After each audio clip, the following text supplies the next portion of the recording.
What an ending. All these games are coming down to like one bucket. These first round series feel like conference finals. Yes. Is that a foul? Do I think that should have been called a foul? I'll be honest. No. I'll explain. Basketball junkies, people who love the game of basketball, you know why that wasn't called a foul.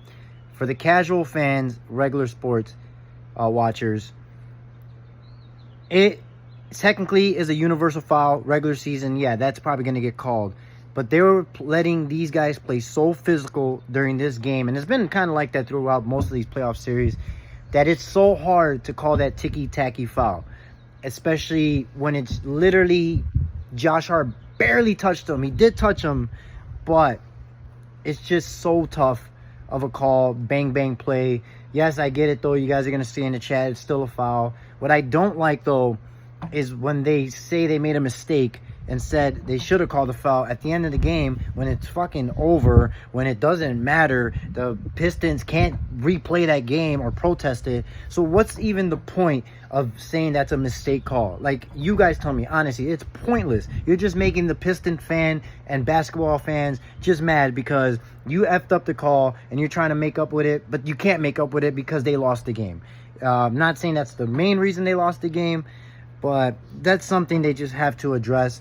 If it wasn't as physical, maybe you let it slide. Maybe the refs didn't see it. I don't know. As far as the game, though, look, Cade Cunningham, that was not that bad of a shot, mid-range shot.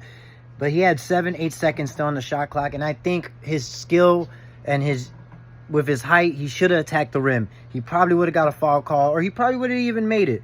Karl-Anthony Towns is finally looking like he's being consistent in the playoffs. He's showing up. When he hit that fadeaway post up, when he hit that three, you can't get any better shot than that. Jalen Brunson gets hurts his knee.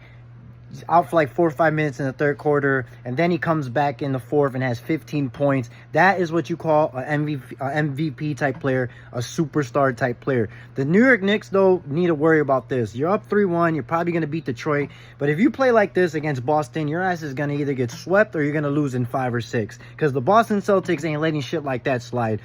Don't get me wrong. The Detroit Pistons are a good-ass basketball team, and it's somewhat their fault because these are the first game, Game 3 and Game 4. You should have won one of those games, and then you would be tied 2-2, and then you're going to put all the pressure on the New York Knicks. But other than that, it's an entertaining-ass series, and it just sucks that it has to end. You don't want games to end with the refs having to make the final decisions. You know, if it has to end like that, then we're screwed. But you guys let me know what you think in the